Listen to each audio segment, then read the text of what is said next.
Positions via WhatsApp 0543 986 996 or 020 444 7033.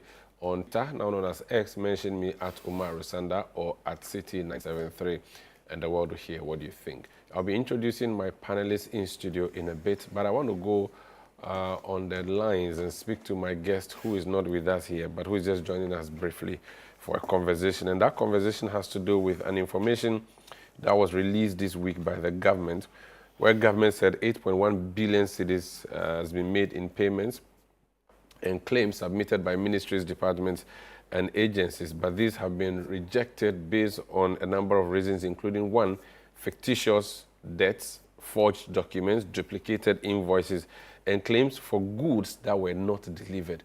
So you can call it fraudulent misrepresentation in many ways. Now, this was contained in a report presented to Parliament on behalf of the Finance Minister by his deputy, Thomas Ampem Nyakun, who is MP for Esujaman. Our parliamentary correspondent, Ni Aikwe Okai, has a wrap. Let's get that wrap, and then we do the interview and then have a discussion in studio. The Deputy Finance Minister, Thomas Nyakun Ampem, on behalf of the Finance Minister, Dr. Kasia Latuforsen, presented before Parliament the Auditor General's findings on arrears and payables as at the end of the year 2024. And he disclosed that 45 out of 68 billion Ghana cedis claims submitted by contractors and suppliers has been validated for payment, while 8 billion Ghana cedis has been rejected. Out of the 68.7 billion Ghana cedis submitted for audit, a total of 45.4 billion Ghana cedis was deemed to be valid for payment. A total of 8.1 billion Ghana cedis was rejected for various reasons, including unsupported documentation, duplication, overstatement, already paid items, falsified stores receipt advice, and no work done. He also disclosed that 10 million Ghana cedis was paid to a fictitious account under the One District, One Factory policy. Payment of 10.5 million Ghana cedis was recorded as having been made into an account named the buffer account at a commercial bank. Upon verification, the bank confirmed that it had never received such payment. The account number cited did not exist within the bank's records. The presentation by the Deputy Finance Minister generated reactions from lawmakers on both sides of the House. Those who have been committing this atrocity and these infractions are the technocrats. They are sitting there, you know them. They are still there approving. Politicians are ultimately responsible. You are ultimately responsible. You are responsible for your ministry. You are responsible for your agency. If there is corruption, if there is waste, it is your responsibility to make sure that those who are engaged in that are held to account. We will set up a special committee, and that committee will look into everything that has been reported on by the Auditor General. So that's Mahama Yariga ending our report by our correspondent in Parliament, Ni Ayukwe Okan. So eyebrow raising, that revelation that has been made. Let me speak to Daniel Yao Domelevo. He was once Ghana's Auditor General, and he's joined us. He was part of the oral team as well. Sir, you're welcome to The Big Issue. Thank you very much. This was not an audit service audit like you usually would do annually, where you present to the House of Parliament, where they take it to the PAC. This appears to have been a special audit of a kind. I don't know if you understood what exactly happened and at what point audit instruments like that are deployed, and if you could share with us what the importance of this special audit was. Okay, thank you very much for the opportunity. And first and foremost, congratulations to the Auditor General and his team. According to Clause 2 of Article 187 of the Constitution, the Auditor General is supposed to audit the accounts of the public office, the public service, that is the central government, the district authorities, the courts, the polytechnics, the hospitals, the universities, district assemblies, etc., including Parliament, of course, and report to Parliament according to Clause 5 of the same article. That is what we normally call regularity audit. It is an annual financial audit. And of course, any irregularities found during that process is also reported to Parliament. However, Section 16 of the Audit Service Act provides that in addition to the annual audit, the Auditor General, on his own evolution, in the national interest, may also conduct what we call special audits or review. So this exercise that has just been conducted is one of the special audits or reviews that the Auditor General does. And again, the session provides that the report goes to Parliament. And Parliament, according to clause 6 of Article 187, is required to debate the report. And if they find it necessary, referring it to a committee. So what I heard Honorable Mahama Ayarga saying, he is just speaking directly to clause 6 of Article 187, which says that they can debate, which is the debate we are having, and then refer it to a committee if they find it necessary. So that is what happened. The annual audit does not have time to uncover a lot of things. And for that matter, we do special audits in addition to the annual audits. Thank you. Okay, so what that means is that we may not see this report before PAC like it used to happen. This one, a special committee will be set up. And then to what end? Because when the Public Accounts Committee sits, the chairperson, who has the powers of the High Court, has the powers of surcharge, and I think there's also disallowance in there somewhere. If that is the case with the Public Accounts Committee, what can this special committee do? Because often Parliament sets up a bipartisan committee. Yeah, it's live on TV, we watch it, everybody is angry, then we go home and sleep. To what end? How can someone be held accountable for this work, if there should be any accountability at all? Yes, the committee that Honorable Mama Ayarga mentioned, I don't know whether it will be a different committee or it is the same Public Accounts Committee. Whether it is a different one or it is the same Public Accounts Committee, I don't think any of these have the mandate of implementing their recommendations. The recommendations will still have to go to the executive. So the Attorney General may have to pick up those who are complicit in the fraudulent claims and maybe do the necessary investigation and prosecute them. But you see, one of the things that we are not talking about much is the fact that in the public service, the condition of service of all public servants requires that anytime you are found complicit in doing something wrong or any malpractices, the first thing we do is to suspend you or interdict you, and then you are investigated. If after the investigation it is found that you are not complicit, you are just called back to continue your job and you are paid all your salary arrears. But if you are found to be part of the process or complicit, all you do is you are dismissed. I think that administrative sanction alone will send signal to Ghanaians that it is no longer business as usual. As Parliament continue doing their debates and maybe Attorney General doing his investigation, the administrative sanction should take the lead. That is a quick and fast route to pronounce that we are not tolerating this behavior any longer. Otherwise, it will continue. If you remember, Umaru, when I was in office, I did the same exercise and nothing happened to the culprits. So they found it necessary to repeat it, and they will continue until something happens to them. Interesting. Now let's talk about the specific details that have been captured. Which ones jumped at you the most of the revelations that came up? None of them. They are all annoying, disgusting, and to say they are very disturbing. But it is not surprising to me, because if you looked at my report, all the reasons that I gave is the same reason that the Auditor General is giving today. And like I always say, if there are no serious consequences for misbehavior, impunity takes over and lawlessness will continue. So let's ensure that we move from there.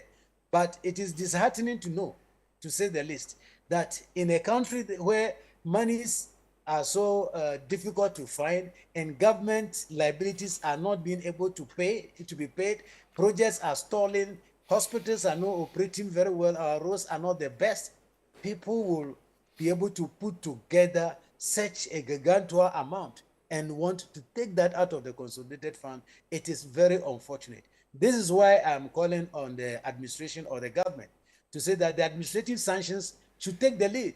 We should hear, the names are there. Those who submitted the claim, their signatures are there. Who vetted the invoices which came? Who submitted them to Ministry of Finance? Their names are there. We should hear of all of them being suspended or interdicted by next week. And then a committee set up to investigate their level of involvement. If found culpable, dismissed.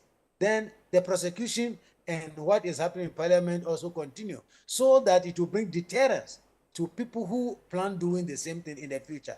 And Umaru, let's be clear about this. Let's not assume that what Auditor General has seen is the total figure, because some payments have been made, and those payments that have been made earlier may also include some of those fraudulent deals.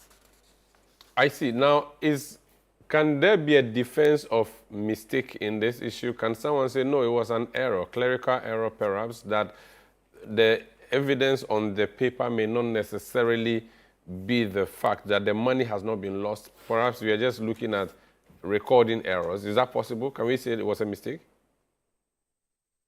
That is usually the first defense that they put up. And I remember when I did that audit in 2017, one of the ministries who had a huge amount, I've forgotten how much it is, but it was more than 200 million. And we noticed that it had been paid. So we asked, why did you submit the claim again? He said, no, it is a mistake. They had forgotten that they had paid. And I thought that was the most dangerous accountant I'd ever come across in my lifetime.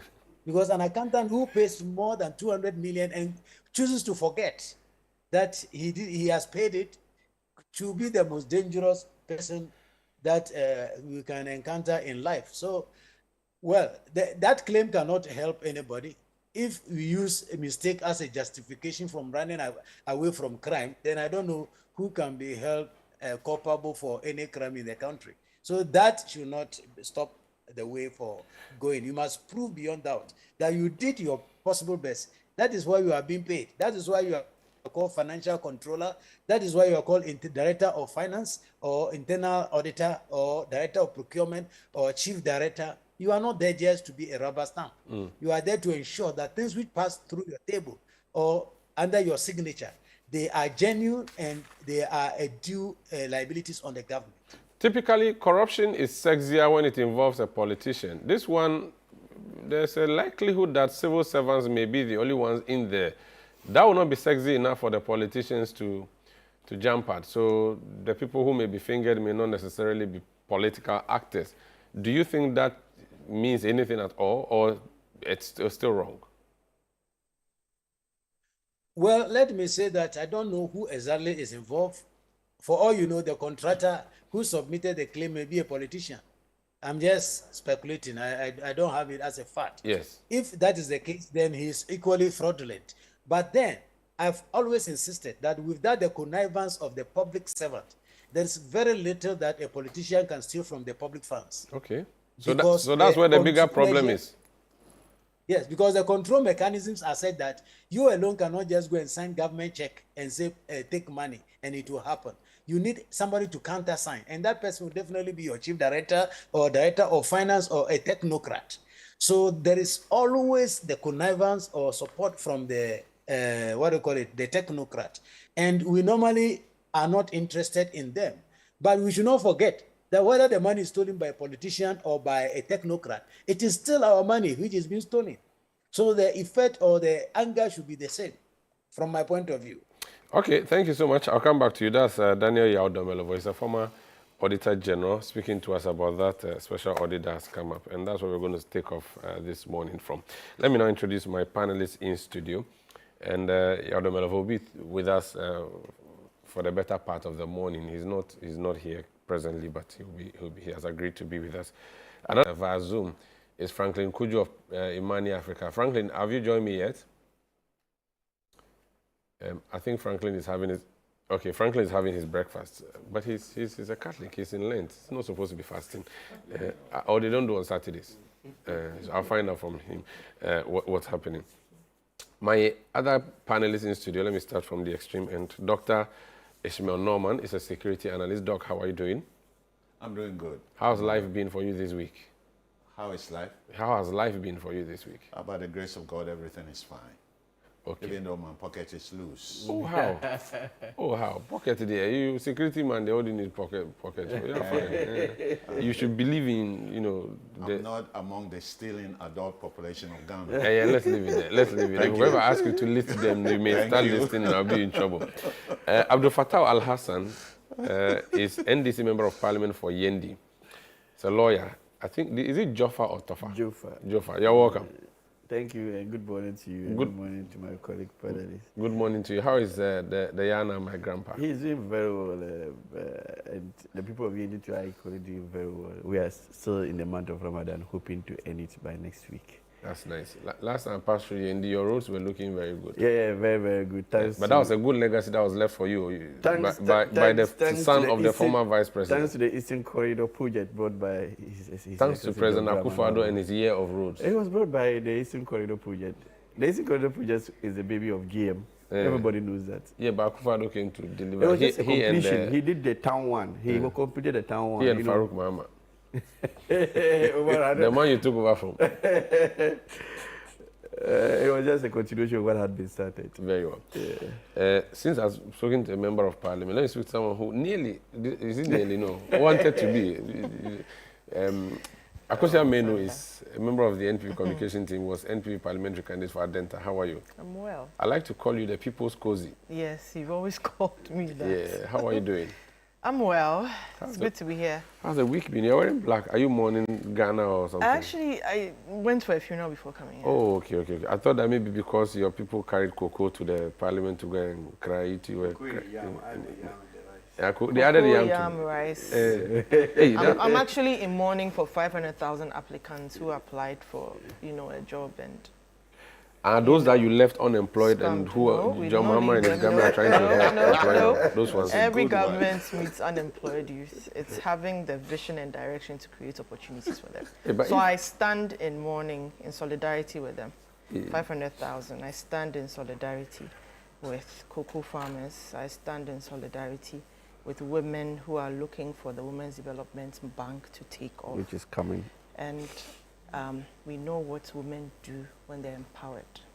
So even though I went for a funeral, since you opened the floodgates, it's only fair that my black is symbolic with the inadequacies and inefficiencies of this country. It's okay. It's okay. Let's leave it like that. I'm the one who brought these matters. Let's drop it. We'll also be joined by Duncan Amwa, who is with COPEC in a jiffy, because we're talking more about energy this morning. But let me start with Joffa, Honorable MP for Yendi.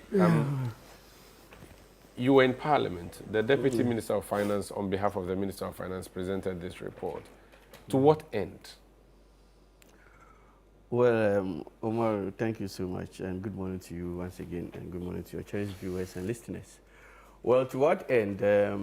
I think if you even look at the posture of one, the majority leader in Parliament, two, even if you listened very well to the Deputy Minister, where in certain stages of his presentation, he did indicate that parts or aspects of the report have been forwarded to the AG.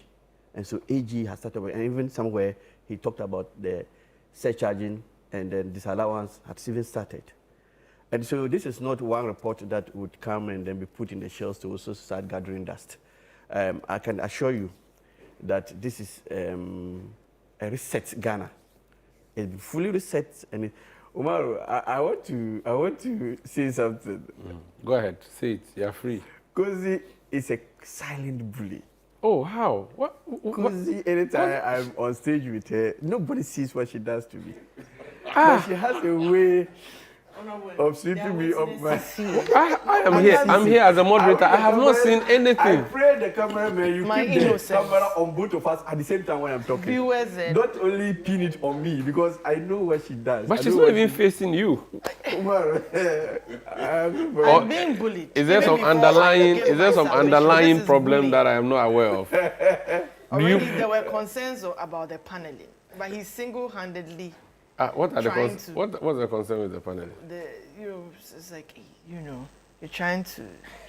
I brought you closer to me as a moderator. I said I wanted to protect you. It hasn't even protected me. No, but he's saying that you are bullying him silently. I don't know what happened. Maybe we'll put somebody between the two of you. Okay, you speak. Okay. Umar, you remember? Umar, you see why Ghanaians will be a little pessimistic about this report, and like you asked, to move to what end, is that, you know, we've had series of audit reports coming and we've not seen much being done about it. But you see, Umar, when we were ending our first term, JM1, in 2016, we passed the Public Financial Management Act. And you see, Umaru, it was not for nothing. It was because we had seen that our public financial management space had been left so loose that a lot of these things were being done and they were left off, people were left off the hook. And so we thought that by passing this PMFA, we're going to plug all the loopholes and as it were, be able to bring some sanity into the management of public finance. So, Umar, if after 8 years of the implementation of the PMFA, we are still back to seeing these things that we used to see pre-PMFA, then Ghanaians have every reason to ask themselves whether we have actually moved on.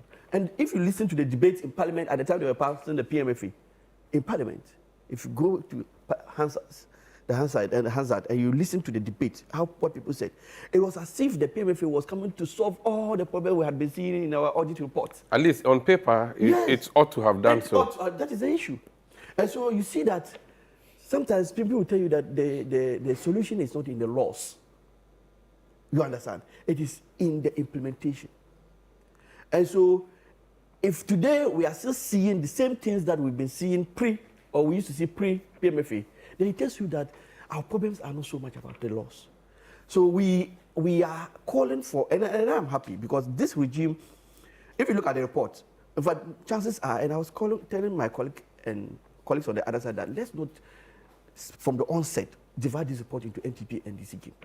The moment we do that, then we have spoiled the whole thing. Because chances are 90% of the people will be technocrats. You can argue that behind them would be politicians and all those things. But at least, for instance, if you take, you asked our senior Domelevo about what struck him the most, or what jumped at him when he listened to the presentation. I think what jumped at me, there were two issues. Mm-hmm. One was the defense area, and the other was the judicial service. The defense area, which was to do with where vehicles had been procured to monitor our boundaries during the 2024 elections until date, and store receipt advices have been issued that these items have been received. Until date, they can't find a single vehicle. That one jumps at me. The second one is the one with the judicial service. And see, you don't go to judicial service and find a politician there. That is why I feel we should move this conversation away from the political actors. Now, this is a case where the store guy issues the same store receipt advices, SRAs, that he has received 7 Toyota cars. Mm-hmm. It's there, it's been confirmed. Auditors have confirmed seeing these SRAs. Now, at the time the audit started, the company that was supposed to have been behind this wrote, when they heard that this audit had started, they quickly wrote back to the judicial service and to the auditors, telling them that, or indicating, in fact, the judicial service, indicating that they are unable to meet their obligations under the contract. So it raises, you ask yourself, you have also, we have seen documents indicating that the judicial service has received 7 vehicles, 7 Toyota cars. Now, there's a letter telling us that the company that is supposed to deliver the 7 Toyota cars is telling us that it is unable to meet the obligations under the contract. So what did we receive actually? And tell me, which politician prepares SRAs, store receipt advices? No politician does. It does not sit with any politician to do that. You understand? Now you come to the Agric Ministry, another area. 100+ bags or tons of maize were supposed to be transported. The person transports only a fraction of it. Now, he comes to take 50 million Ghana cedis as his transportation cost, when the portion he has transported only amounts to 30 million. Now, 20+ million is gone like that. Now, in addition to that, the ministry now gives him about 6 point something million Ghana cedis worth of the items, the maize, in lieu of cash payments. So now if you sum everything up, he's now around 61 million Ghana cedis that he has received, and he has only transported just a fraction, which means like up to 30 million Ghana cedis. Now, in addition to that, there is now a new request prepared and sent to the Ministry of Finance for additional payment of about 65 million Ghana cedis to the same person who has failed to honor his part of that. He has been overpaid, and people are not even concerned that he has been overpaid. There's even a fresh request for him to even be given additional 60-something million. And so if you go into the details, I don't see where politicians come in, which is why my call is that let's not start by dividing this or by seeing this as NPP and the city, else we'll lose the fight. So we should take it to the civil servants and hold them. Yes, we should take it. We should make sure that. But I heard your leader there say that the political class are ultimately responsible for what happens anywhere. And so let's blame the politician ultimately, because for every department agency, there's a minister responsible. Umaru. And that minister is a political appointee. We are operating under laws. You know our criminal act. Now, if even you are working under me, I am the minister and you are a civil servant under me. Umaru. Agent and principal. Exactly.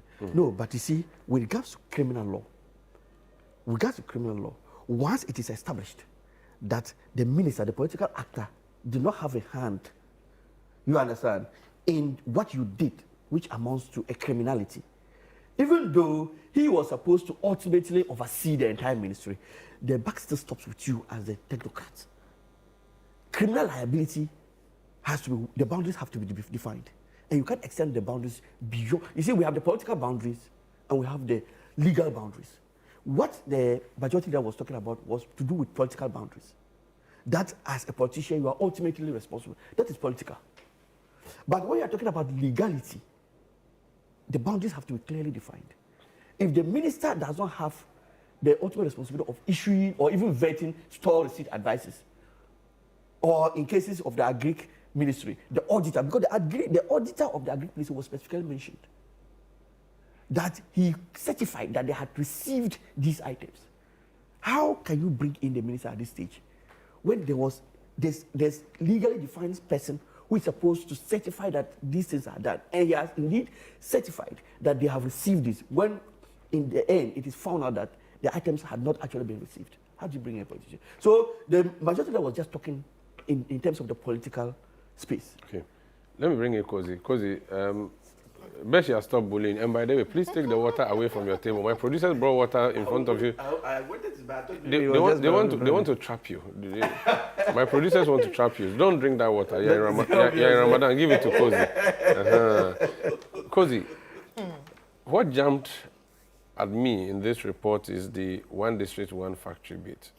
Because it was, I believe that one district, one factory was going to be one of our, for your party when you were campaigning, you said you were going to move us from taxation to industrialization, and factories were clearly going to be part of that. But for someone to take advantage of that and chop our money, that's scary. But again, this is just my hook, but you can talk generally about the report. What's your view? Okay, so good morning once again to all your viewers. And I'm trying to process what he said, Honorable MP. When their backs are against the wall, we shouldn't do politics. We should look at it from an objective lens and be citizens, fellow Ghanaians, in addressing the issue. The bit of the argument you showed on the floor of Parliament was clearly politicians making the argument that they come and go, the technocrats stay. Laws exist for a reason. In any case, people would take advantage when they feel there's a loophole. What's most striking to me was when the Minister of Finance made the claim, he was warned that people who are coming to you with these claims, you need to verify. He proceeded to add those claims to reduce the balance, if I should say, of what the MPP had left behind for them, so that it tells a very terrible story. I've sent your producer a video. I don't know if you've seen it. I've also sent it to you as well. The Minister of, the former Minister of Works and Housing, Minister MP for Fuasia UAB, Kojo Ponkuma, on the floor of Parliament. And I would love for you to play it. It's just 1 minute. Warned Honorable Atuforsen that these claims that you are making, they are false claims. You stand a risk of embarrassing yourself if you proceed to add these claims into the books. But he went ahead. The audit, if we believe the audit... When was this warning? And what claims? I've sent you, it was on the floor of Parliament. Yeah, but I mean, is it, how recent? This was it's at the beginning of 2025. Okay. Because you know the audits, they are not done in. Yeah. We get it. Yes, it's done over a period. Yes. So he claims. Remember, he read the budget. He claimed to have invited people with claims on government to come forward. Again, human as we are, there are people who concoct all sorts of things. There are people who exist who do that. No, it's almost similar to oral, where I'm happy that Honorable Domelevo is on the line, where he himself said there was a lot of garbage in his own words, which they couldn't verify those claims. So it wasn't possible to even take it up as a serious matter. It's no different from this, where you are warned, verify these claims. It's not true. What we've done is the true state, in its truest form. Believe it. Now, you can't create a scenario where you don't checklist verify and come back. And I'm saying this because he created the scenario of a crime. Audit exposes that it is not true. What's actually the MPP saying is true. At the end of the day, we all agree that there should be checks and balances. He's made a fantastic, he's given a fantastic example. I don't even know which pickups he was talking about. Maybe he was supposed to come to his constituency because he's very passionate about it. But nonetheless, I'm saying it's not a boundary, but I'm just saying that at the end of the day, it's important that all the loopholes are sealed. It's important that we move forward. It's important that it is not only the political class that gets blamed when there's corruption. Those in there who'd stay, even though we come and go, ultimately also have to be held accountable. Even when you instigate them to do that, you abet them. So, Domelevo said something that somebody was flagged. I don't know the outcome of that. I don't have the details, but that's an example that he gave. And it's important that we move beyond shielding people that cause losses. 200 million cedis, he just said. What wouldn't that money do? What problems couldn't it solve? What agency was it? So, no matter what, there are corrupt people, be it politics or not, even in the safest places as a church. You'll be shocked that even when proceeds of the day in terms of a collection is accounted for, if you Google, you see people who steal from the church all the time. But this claim, he was warned. Oh, please play the video. I want to tie it into the fact that he was warned. You want to dictate to my production. I said, please. You're not in power. You're not in power anymore. I humbly, on my knees, respectfully ask that video be played so that it adds to it enriches the discourse. Very well. I'll let my producers debate about that. If they think it is worthy of playing, they'll let me know. If they think it's worthy of playing, yes. It's just 1 minute. And 1 minute is very expensive on TV. Sanda, we are here for 3 hours. You continue with your submission. We are here for 3 hours. Continue with your submission. So ultimately, I'm saying that we align and we agree that people ultimately should be held accountable. But it's pointing fingers at your administration, right? No, I'm saying that in this particular instance, 8 billion claims thrown out in debt audit. It cannot be that somebody creates this crime scene only for the audit to review that it is not true. Beyond that, there are claims that date back several years. We need to, if we're going to punish, we won't start just from a certain time frame. We have to go all the way back. But we certainly need to move forward. So in the reset that he he likes to champion, despite its under a year falling flat on its face. Oh, how? Oh, we'll come to it. All the topics we are discussing shows there's a government and a party in crisis. We'll get to it. The research is not showing. The research is not showing. Oh, okay. It's reflected in utility tariffs going high. It keeps going high. You just introduced the show beautifully with scaring us that fuel prices are going to skyrocket. No, that one is Netanyahu. It's not John Mahama. But Ghana is on an island, so we're going to feel it. Okay. And we will say it is him, because when it was with us, he said it was us. So it is him. Whatever goes up in terms of cost, it is him. Okay. They told us when a bomb is thrown 7,000 miles away, it doesn't land in Ghana. But he didn't say that he knows how to bring back life and economy. That thing that you people said that you couldn't do. At the end of the day, that government prioritized the lives of Ghanaians. It came at a cost. And so at least we prioritize the safety and the lives of Ghanaians. We can never dismiss that fact. And use the So the pandemic as an one who said opportunity he to could do milk it better us. and should be given the opportunity, 1 year on has nothing. There's no flagship policy that is flying high.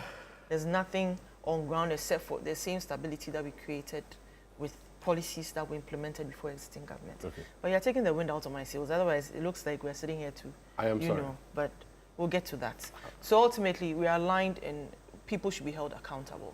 And it shouldn't be specific to a certain period. We should go all the way back. Go back to all the reports. Hold people accountable. It's the only way Ghana move forward. I'll come back, and I'm still checking with my producer whether they'll play a video for you. Wow. Let me speak to They Frank. can zoom in onto my phone, and I'll play it on my phone. We have to authenticate the video first. It's coming from you. We can't trust it. A video on the floor of Parliament. How? You think that I use AI to create a video? Oh, it's very possible. I my take lady. exception to No, this. I'm not saying. I'm saying it is possible. No. But your slogan was it is possible. Why deny it possible? I take great exception to this. Because he wants to bully them. So I see the collusion So here. she's not only bullying. I will put the video on my Facebook. So Akosia is not only I will bullying. put the video on my Facebook. She's not only after the bullying her co-panelists. Now she's bullying the hosts I will put and the video. producers and the directors in the Please background. follow my Facebook page. Akosia Aminu is a verified page. I'll put the. If the producers don't play this video, I'll play this video. I'd love to upload it, but the network is a bit slow here. Pachu. You're for one. Franklin Kojo, are you there? Yes, I'm here. Good morning, my good brother. Good morning. I was saying that it's Saturday, Lent. You are fasting, right? Or you're a staunch Catholic? I'm a Catholic, yes. So we are fasting together, my brother. That's nice. This audit report that has come out, I'm sure you have looked through. It looks like the same thing we've talked about a number of times, but can we move forward with this? Is this, I mean, it appears that there's going to be some alacrity with dealing with this. The Deputy Minister goes to deliver it, a committee will be set up, and it is also part of the provisions of the Audit Service Act. What's your view? Well, before I begin, good morning to your panelists. Akosia, has been a while. By the way, I was not surprised at all, because I recall way back in somewhere, I've forgotten the particular month, but before the budget, Ato met with some of us, and we had a lot of conversations. And he did tell me that, look, there's some forensic audit that ought to be done, because clearly speaking, there have been some monies that are supposed to be paid that he feels are quite suspicious, but he needed to confirm. So he mentioned the region of about 100, something, about the same amount that we are actually witnessing now. I think it's fall short by about 2 billion cities thereabout. It looks to me that it's only forensic audits that can actually uncover some of these things. Because the normal audits already give us headache already.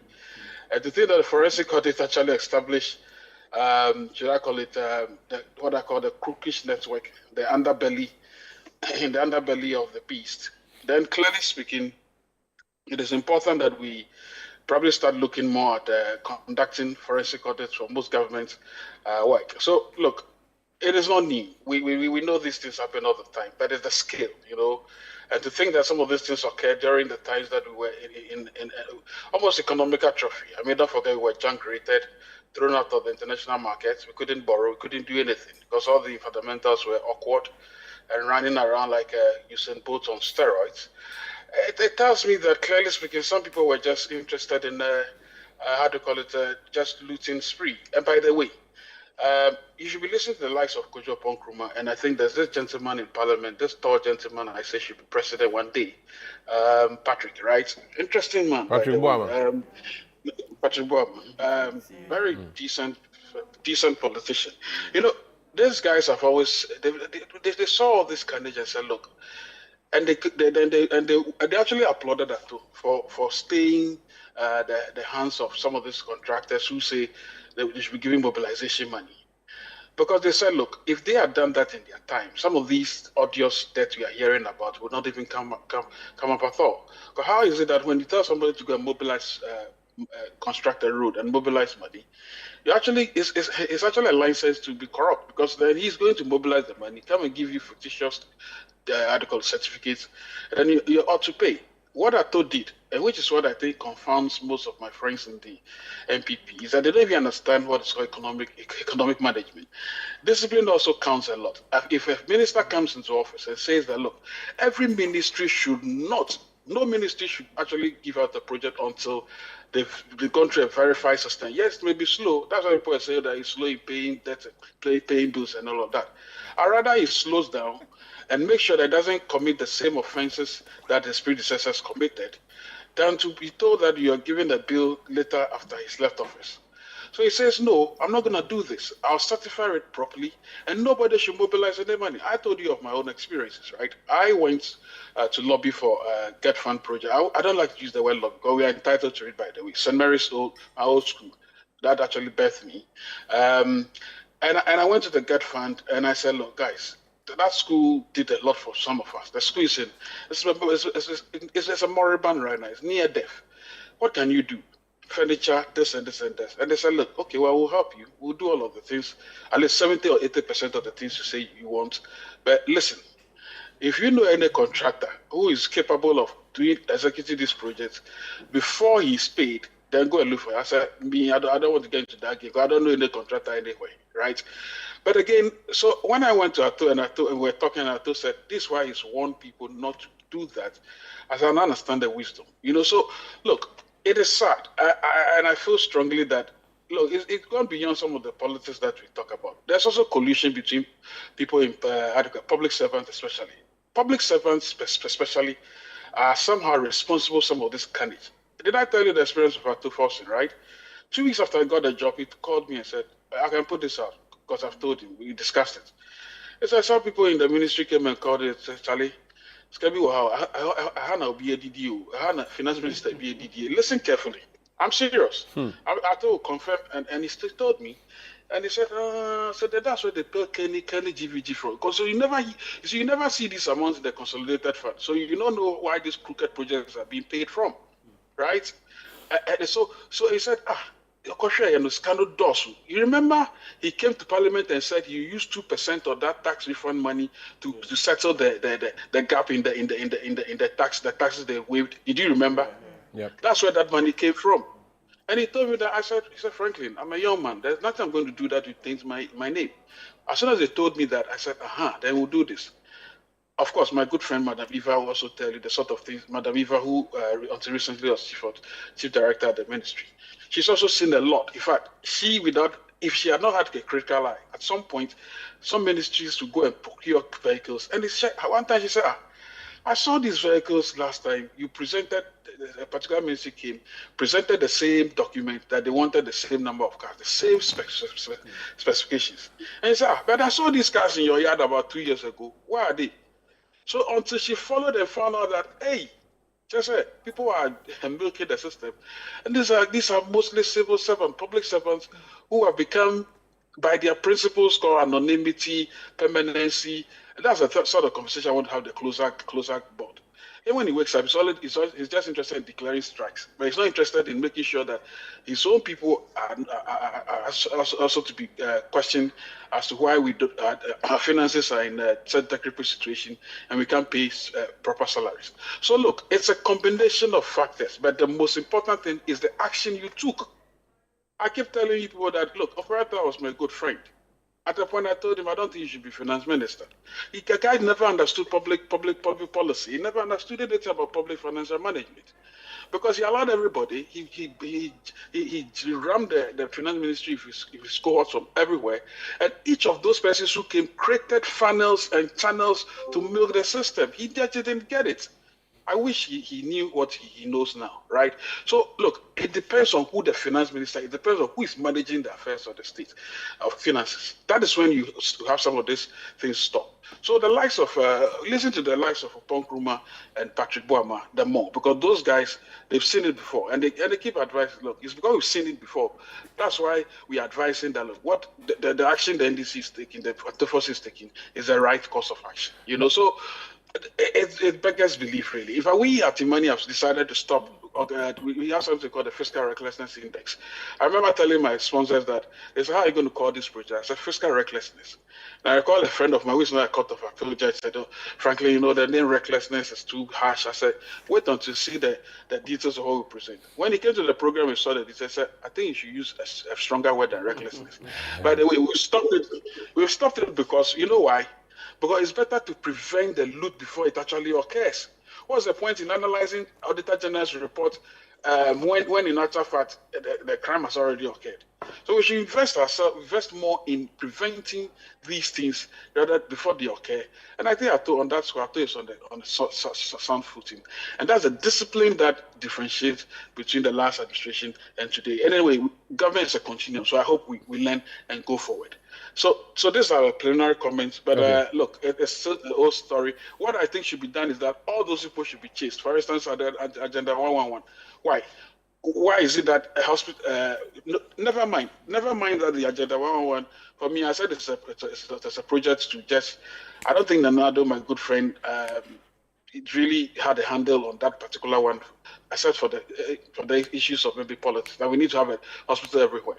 The issue is that if you do that and you create a situation where people are told to go and mobilize money, close to 100 million Ghana cedis, it's not accountable because people want to mobilize money. 30 of those projects have not even started, but they've taken money. You understand? So these things must all be put into perspectives, and those contractors must be looked for and the names published. We are tired of just putting all of this under some carpet and then leaving it away. I mean, sometimes they give the politicians a bad name, like I said. There are many. But frankly, this time around, it appears the politicians may not be the ones on the front burner. Would it make it easier to fight or difficult? Well, we see. So that's why I'm saying that. You see, so well, it's a combination of factors. I mean, if you have a pliant politician who wants to play ball. I'm not saying that every civil servant is corrupt, but of course I'm saying that civil servants, the very odious ones, actually encourage this type of things. So we should actually fight the system, not just fight the politicians who come and go. As for them, they come and go and they bear the brunt of all this nonsense because they themselves are quite lazy. Unfortunately, very lazy in ensuring that the right things are done. I mean, if I'm not saying Ato would never ever commit any sin, I pray he doesn't, but at least he started on a good footing that I will not commit the same mistakes that my predecessors committed. So I'd rather stop the hemorrhaging before it occurs. And that part of the stopping the hemorrhaging means looking within the system where the civil servants work and ensuring that any attempt to collude and then corrupt and then dissipate the funds of the country must be stopped immediately. And so maybe our next project, you and I, or you and me rather, we should start focusing there more about the systems we put in place for civil service. I think we started doing something. Remember, Inspirational Public Sector Leadership Awards, and I think we are going to bring it back, and we'll have you as our anchor as well. That one goes to the heart of the issues of procurement. We monitor, we rate the extent to which public servants are actually encouraging good procurement or not. And to his credit, by the way, my good friend, the former Greek minister, not the one who wanted to be Dr. Friakoto. Not the Friakoto. The one who wore Wellington boot. Oh, you mean Dr. Brian Champo? Brian. Oh, okay. There was a conversation we had. One nice time, we were having breakfast. And then I said, look, this procurement thing, he said, look, Massa, the procurement thing, it starts from the particular ministries, the people within the ministry who start all these things all the time. If you don't manage that, you're just wasting your time. And that's where we should start it from. Anyway, so thank you. Thank you, Franklin Kujo, President of Imani Africa. Dr. Norman, yes. The audit has been done, the report is out there, the debate has started.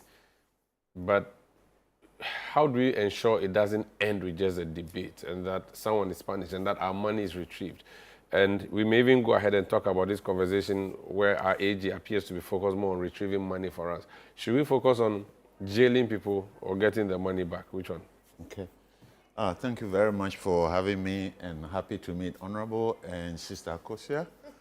Sister Akosia the bully. She was trying to bully Franklin. Oh, she's been very fair with me. Invisibly, but Franklin was on Zoom, so... She's been very fair with me.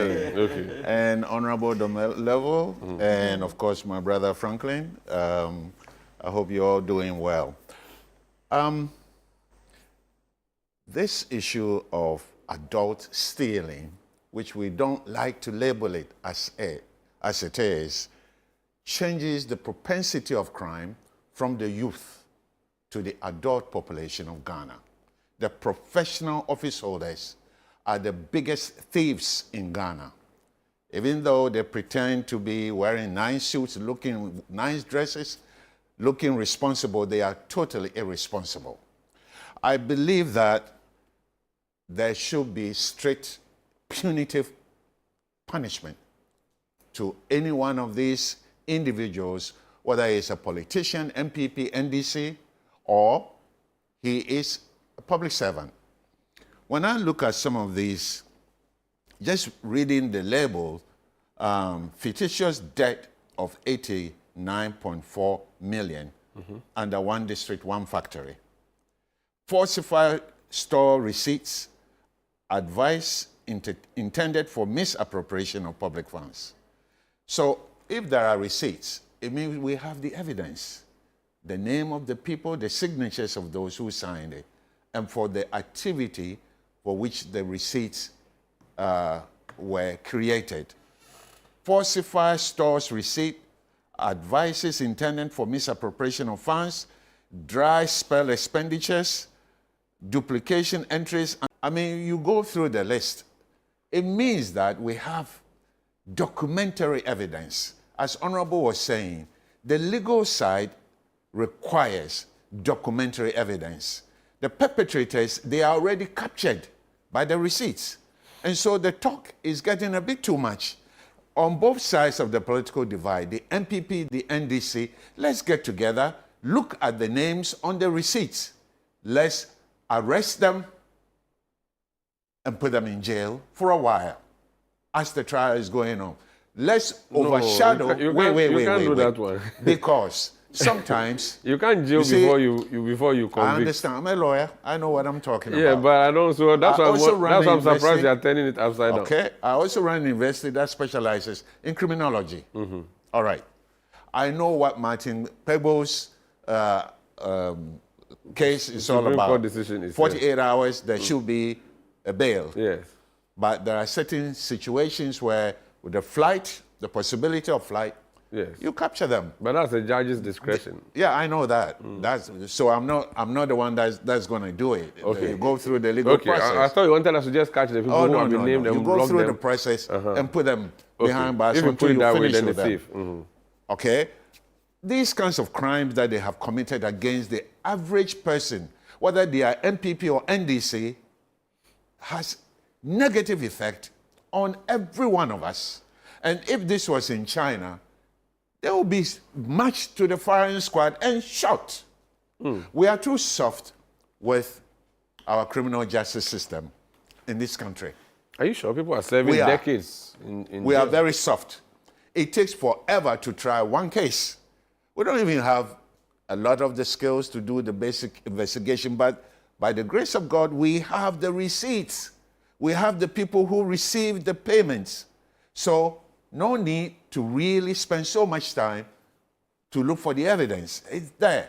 You bring the people in, videotape every kind of investigation, every kind of interview, every kind of questioning, videotape everything, and continue to build your evidence so that you can then go to court and get them jailed. In terms of the acquisitions of properties that they use the stolen money to acquire, retrieve them. And if they put it in their wife's name, then it's a prosecutorial ring fence. Bring the wife in. If they put it in their mother's name, bring the mother in. How can a woman who doesn't work or a man who doesn't work have money to buy a house that is worth 2 million? Inheritance. Excuse me? Inheritance? Inheritance from where? The guy hasn't died. The lady hasn't died. How did it happen? Yeah. Okay, so we are too soft. I don't want to spend so much energy talking about this, but the adults office holders in this country are some of them are among the biggest thieves in this country. And we need to get more aggressive. Forget about yamfa nonsense. And let's go after them with the law and make sure we jail them for long periods of time. I believe that we should revive the death penalty. Oh, seriously, we should. Because some of these things, they harm. For example, you're in if a something is revolutionary mood this morning. Oh, I'm very happy. And when I talk, I don't even drink, so I'm not. I'm not bullying anybody. I'm just speaking for majority of Ghanaians. Somebody goes to steal a goat, he's arrested and jailed for 2.5 years. Somebody goes to steal 2 million, 10 million, he's not even arrested. So for you should start marching people to the public square and shooting them? No, after justice has been rendered. Okay. And if it is recommended, because we don't have the death penalty, some of these people, they walk but life and in go prison. and enjoy their money. But life in prison is the same as death penalty. Life in prison so that we care for them, spend more money on them. It's just one kinky and a head of fish. Have you ever gone to one prison to see where they put the political prisoners? Yes, I've been. It's not in the general population. The political prisoners are not in the general population. So they continue to have classism even in we incarceration. do. This country is all about elitism. We even in the prison system, we have class system there. You know, so I think we are too soft, very, very soft, because sometimes we let political decisions override criminal justice system in this country. So I don't want to talk too much about issues that have been happening, one government after the other, after the other, after the other. We all know. Some of us even know the players of the people that they go into politics within 2 years, they are buying houses in big, big places. How much is your salary as a politician? We have to investigate Akosia. Yeah. Thank you. I want us to take a break and come back to another issue, but maybe just you can comment on this, how it should be dealt with, because so the talk has been done.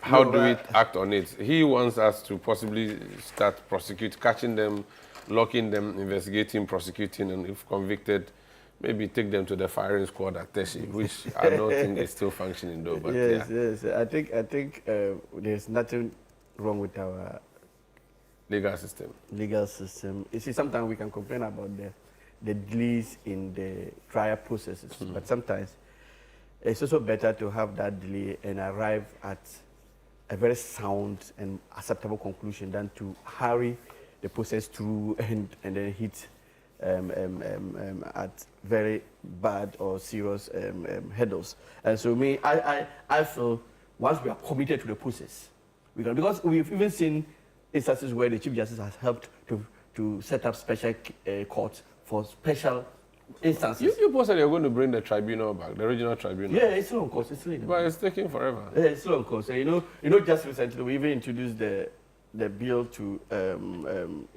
bring back or if you like, bring in this community service system where people don't necessarily, especially those who are found guilty of misdemeanors, do not necessarily have to be incarcerated. They may do some communal labor or serve in another form.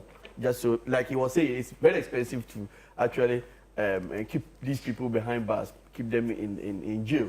It's not an easy thing, and given that the government is already struggling to meet its obligations, if we can find alternative ways of dealing with this, I was just trying, and I'm also disappointed that they've not been able to play your video. But me, I was even concerned about the fact that why would you even expect the finance minister to heed to a call by Kojo Nkrumah that he should accept certain requests for payment? It's verification. Sorry. So again, verify the claims before you come onto the floor of Parliament and tender in a sum of money. is due diligence. That was all that was required. But again, receipts are there. you can continue. If the receipts are there, why has the audit thrown out 8 billion? Can be even better. Why has the audit thrown out 8 billion if those were the receipts they were claiming? Umar, and she was trying to liken this to Aura. Now, Umar, this process has the Auditor General's Office, it has PwC, it has Ernst & Young. These three agencies went in to verify these claims. And the Deputy Finance Minister only came to Parliament after the completion of the work. So what other means of verification is Kosi talking? Allegedly. That is what you are telling us. But indeed, if all those processes were really done, no, it would have saved, took part in this verification. It would have saved the egg on the face of the Minister of Finance. But it's fine. You defend. You continue defending. This is continue the defending. That every sound democratic system and sound system would go by. And you see, I want to differentiate this process from Aura. Look. Now I'll speak to the Aura man. He's still with us, so and I'm happy that he's even on. You see, the Aura to me was just meant to take information from whistleblowers. Look, no, the Aura team could not have even invited the other side, the people who were alleged to have committed those crimes, because in fact they didn't even have the money to invite them. They may not even come before them when they are invited. But you see, now these are people who have brought in their documents that we have these claims against government. So, and these three institutions, Auditor General, PwC, and you are saying, okay, you said you have these claims against government. Come and let's substantiate the claims. So you are brought there, and then upon all the questioning and all the verifications, they come to this conclusion. Aura didn't go through that process. Aura said, just ask people, what do you know about this? What do you know about this? And if they say something about Akosia, Aura didn't even have the money to call Akosia to hear from Akosia's map. But in this instance, almost every party that is connected to that transaction was brought on, to the extent that, like you rightly said, the issue about the 1D1F. They brought payments, invoices that were submitted with regards to 1D1F, mentioning some banks that some interest payments were supposed to have been made. And to they them. followed up to check and with they followed up with the banks. They have the money to do all this. So they did all this. That is why it took them a year. How long did Aura take to finish their work? They did it within a period of 1 month or so. You understand? So all you just confirmed is that Oral is a low budget. So now that you have taken over, continue with your submission. Because I'm saying that trying to justify Oral, he's just made it's clear, low budget audit, and no, it wasn't an audit. It was information collection. Yes. Information collection. Let's continue till date. Let's not end it, because there are things happening. No, it was temporary. Under their watch. It was temporary. The reset they promised, the transparency, accountability, moving Ghana forward. Bring back Oral, so that we know that they are actually committed to the fight against corruption. They are committed to make Ghana better.